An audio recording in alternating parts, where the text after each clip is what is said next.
Corla. And developments over recent days have just compounded our concerns about the proposed new National Maternity Hospital. And Taoiseach, our concerns do persist. They're valid, they're legitimate concerns, and they're concerns that remain around the ownership, control and governance of the proposed hospital.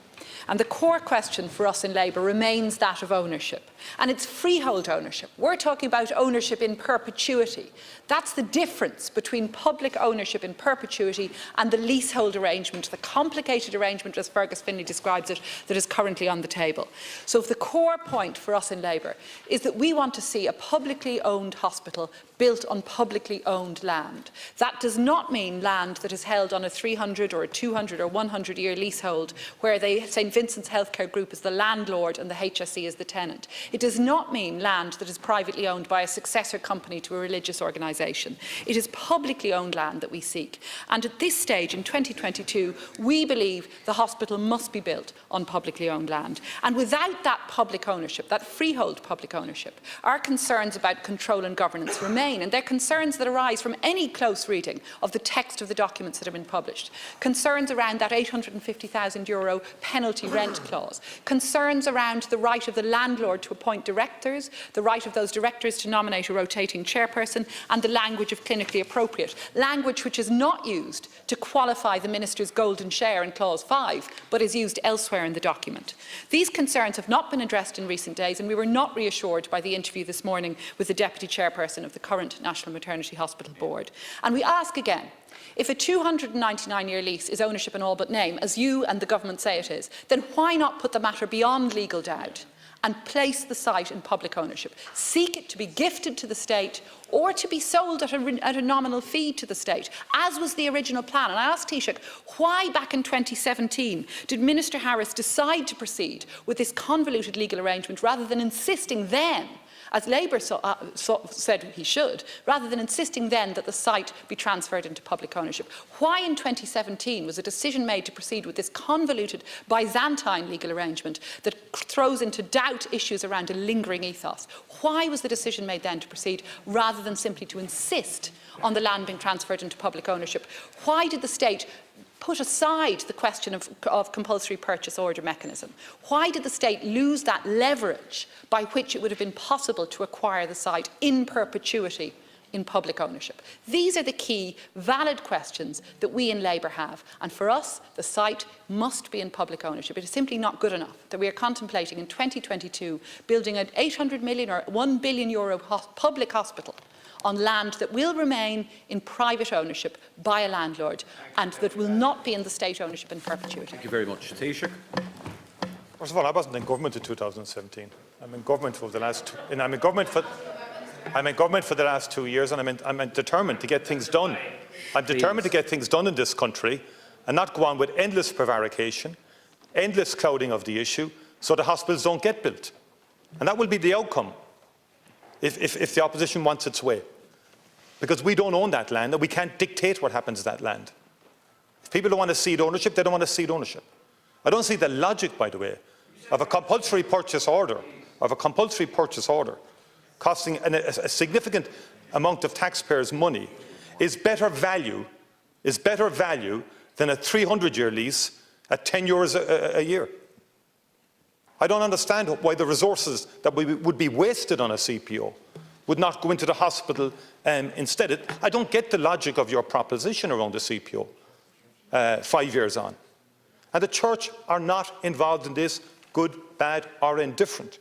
Surely you take Fergus Finlay's words for that himself in terms of his experience of what has gone on here. Nobody will have a controlling interest and nobody will have a beneficial interest except the Minister for Health does have that golden share which protects the reserved powers of the new maternity hospital contained within the Constitution.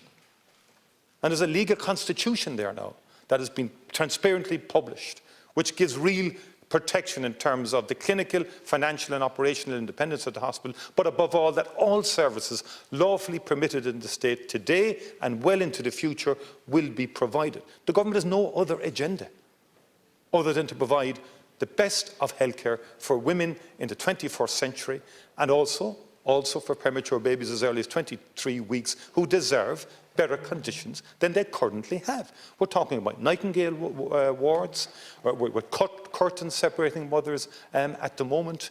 In very intensive care situations, you're talking about clinical transfers from one hospital to another across the streets of Dublin. I mean, surely that's not acceptable. And there has to be a balance and a degree of perspective about this, which I think is now missing.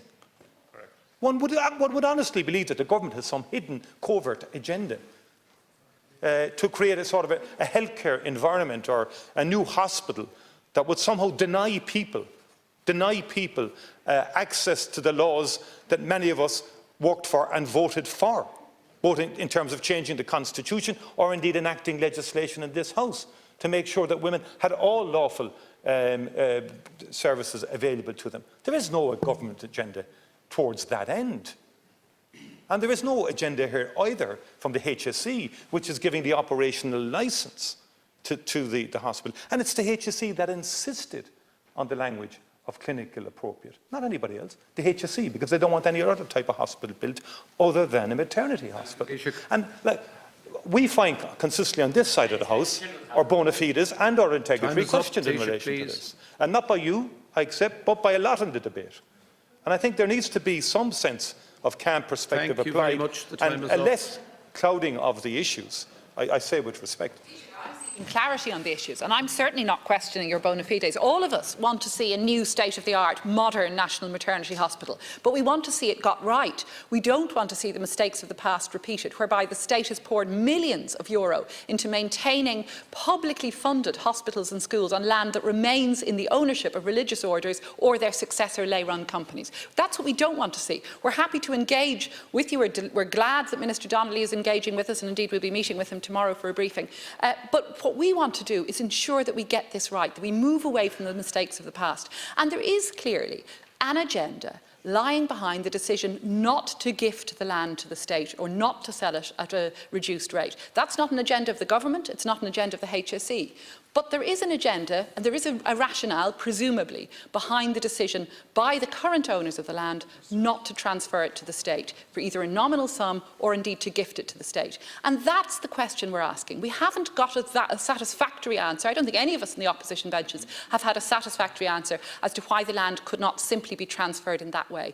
If there's a willingness to transfer it on a 299-year lease, why not put the matter beyond doubt? Time is up. Provide it to the state in perpetuity. Taoiseach. The previous agreement, by the way, had a much lesser lease period.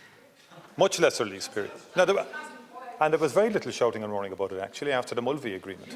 No, there was very little shouting and roaring. You were in opposition too, Deputy. You were in opposition too.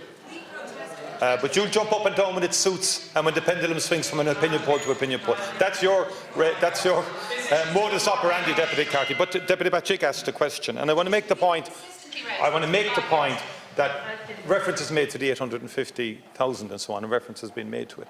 That only applies if the building is sold or if the building is turned into something else other than a maternity hospital. And the whole purpose of seeking the lease was to build a maternity hospital.